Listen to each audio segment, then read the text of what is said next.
So good afternoon, and thank everyone for being here today. Today I announce the outcome of a long-term investigation pertaining to the flow of illegal drugs in the Duval County Jail. Operation Snow Globe has culminated in 17 arrests, including that of a former JSO Correctional Officer, the former Correctional Officer's sister, and a City of Jacksonville Public Works employee, and 14 jail inmates. Additionally, there are 7 outstanding arrest warrants for other individuals criminally involved in this conspiracy. This operation spanned 6 months and utilized the JSO Narcotics Unit and the Advanced Investigative Resources of JSO's Integrity Unit, a specialized unit with expertise in handling highly sensitive investigations into public officials and to police corruption. Yesterday morning, Monday, April 29, 2024, former Correctional Officer Collett was arrested for the following: 1 count of unlawful compensation or reward for official behavior, a second-degree felony; 3 counts of criminal conspiracy, a third-degree felony; 1 count of money laundering, a third-degree felony; 1 count of introduction of contraband in a detention facility, which is also a third-degree felony. Collett was employed by the Jacksonville Sheriff's Office for 2 years and 4 months. His date of hire was December 6, 2021. Yesterday morning, he resigned his position and he's no longer employed by JSO. Now that Collett has been criminally arrested, our partners at the State Attorney's Office are going to do their part with the prosecution. The following is a summation of the facts which support Collett's arrest. In October 2023, JSO's Integrity Unit received information from a confidential source that Collett was delivering various narcotic substances to inmates housed in the Duval County Jail. On October 23rd, we quickly stripped him of all of his authority as a correctional officer and removed him from the jail. This information received by detectives spurred a 6-month-long investigation, which included extensive witness interviews, review of video evidence, and detailed examination of financial records. This lengthy investigation culminated in Collett's arrest yesterday morning. Also arrested yesterday morning was Collett's sister, Elisha Hughes, as a co-defendant to her brother. Hughes acted in consort with Collett, also profiting off the distribution of illegal narcotics in the jail Hughes was arrested for. 3 counts of criminal conspiracy, a third-degree felony; 1 count of money laundering, a third-degree felony. And Operation Snow Globe uncovered that Collett was not the only individual responsible for the flow of illegal narcotics into the jail. During the 6-month investigation, a City of Jacksonville Public Works employee was arrested when this investigation uncovered his criminal activity. On January 2nd, 2024, Corey Copeland was arrested for selling drugs to inmates who were serving on work crews under his supervision. He was arrested for the following: 1 count of selling Schedule 1 or 2 synthetic narcotics, which is a second-degree felony; 1 count of giving or receiving any drug or controlled substance to an inmate of the county detention facility, a third-degree felony; 1 count of selling marijuana, a third-degree felony. Additionally, 14 inmates were arrested for crimes revealed by this operation. These criminal charges include 1 count of trafficking in fentanyl, a first-degree felony; 14 counts of giving or receiving any drug or controlled substance to an inmate of a county detention facility, a third-degree felony; 13 counts of possession of a controlled substance, a third-degree felony; 1 count of possession of drug paraphernalia, a first-degree misdemeanor. And to be clear, we cannot affirmatively connect all these individuals' arrests to the illegal narcotics distribution spearheaded by Collett. It is, however, the confidential information provided to integrity detectives concerning Collett's illegal activities, coupled with proactive efforts by JSO Narcotics, which launched this investigation. In turn, Operation Snow Globe unearthed a great deal about illegal narcotics activity in the jail. This operation evidences the seriousness with which we investigate all narcotics distribution in the Duval County Jail. When I came into office in November of 2022, improving the administration of the jail quickly became a key priority for us and for me. Jails operate as a microcosm of our larger society. The same issues that plague our societies often find its way in our jails. The illegal abuse of narcotics is no exception to this reality. The agency takes very seriously its responsibility to provide for the care of those who are detained in the Duval County Jail. Illustrating this is the agency's decision last year to replace our jail healthcare provider to better care for our inmates, many of whom come to their detention with pre-existing complex medical needs.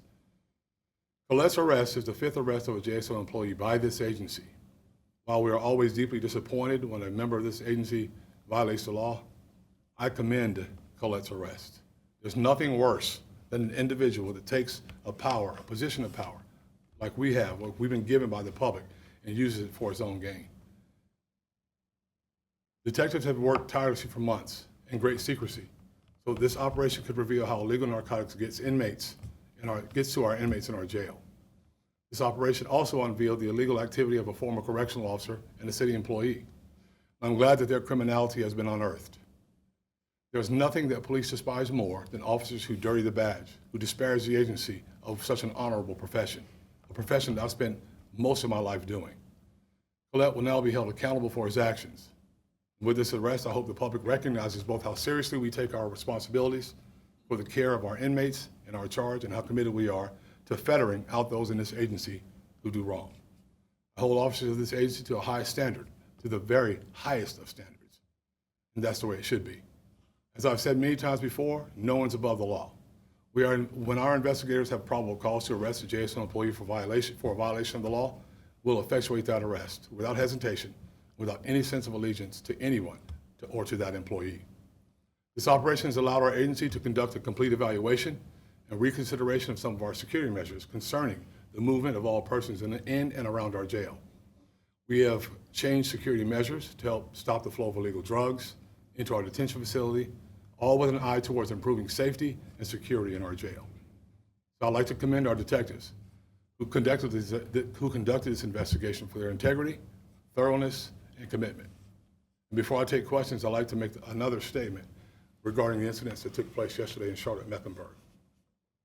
So on behalf of the men and women of the Jacksonville Sheriff's Office and myself, I send my deepest condolences to the Charlotte Mecklenburg Police Department, the United States Marshal Service, and the North Carolina Department of Adult Corrections for the unimaginable loss that they suffered yesterday. And what will stand as a dark day in American law enforcement history, 4 law enforcement officers were murdered and 4 additional officers suffered gunshot wounds while simply trying to serve a lawful arrest warrant. The Jacksonville community and our nation grieves the tragic loss of and the injury to these heroes and dedicated public servants.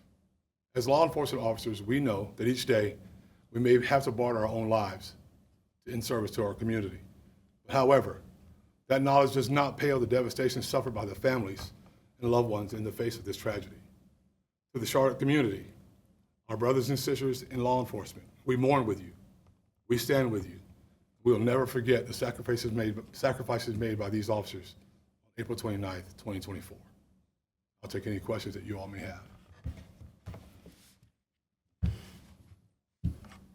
Sheriff, so you mentioned Hughes was also arrested. Was she an inmate, or how exactly did she take part? She was not an inmate. She was out. She was charged, I believe, with money laundering and another charge. So she was benefiting also from the sale of those drugs. Sheriff, I just have 2 questions. First, your overall just first reaction to when you found out this was going on in the jail, and then your reaction to kind of seeing how large it expanded. So of course my reaction, not really disappointment, but anger. I don't understand why someone would take an opportunity to do this inside of our jail, knowing the dangers that's involved in it. But I really, really wanted to bring this to a swift conclusion. Unfortunately, I have to be patient, right?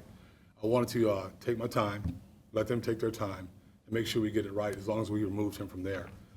I had a very strong feeling that it was going to spread, that the possibility of this being much larger was there, and I'm glad that we were able to bring it to a conclusion, at least this part of it. We'll continue to watch and make sure this is not happening again. If it does, we'll do what we have to do to make sure we take care of the problem. And then speaking on that spread a little bit too, so you said there was 14 arrested. I lost track of how many you said still have outstanding warrants, but do you think it's possible that these drugs were getting spread to almost everyone in the jail, anyone who wanted it, and that they would be getting drugs and using those drugs in the jail too? It's hard to tell. Jail's it's a big building. There's a lot of inmates in there. But I know that it was being spread out. I know that it was being spread out quite a bit. How vastly was it spread? I'm not quite sure. And just one more. Can you also just detail the specific drugs? I know I heard you say fentanyl and then marijuana as well. Can you say what else was going through the jail? We'll get that for you later, because I really don't remember right off the top of my head right now. How much money was involved in all of this? Don't have those figures. And I probably wouldn't give that. That's part of the prosecution. And if you're able to, would you be able to describe what kind of changes with the I won't share that, because the security measures inside the jail are very important for us to keep confidential, so that we can be able to find these things out when these things happen. You know, it's very important for us to be able to look at that stuff and be able to look at things confidentially if need be. So we want to make sure we keep that between us. Are you able to say, are there more investigations No, not currently. There are not. I can tell you this: if you want to come to JSO, and we welcome the best and the brightest. If you want to come to JSO and your intent is to come here and do something illegal, don't, because we are going to find out. We have the finest men and women, I believe, in the country that work here, and all it does is create more issues for our profession. It's no longer just countywide or citywide. It becomes nationally an issue because of the information, how the flow of information goes out. But if you want to come here because you want to be honest and you want to serve the people of this community. If you don't want to serve the people of this community, you want to serve yourself, go work someplace else. Go be an independent contractor somewhere else, but don't do it here. Thank you.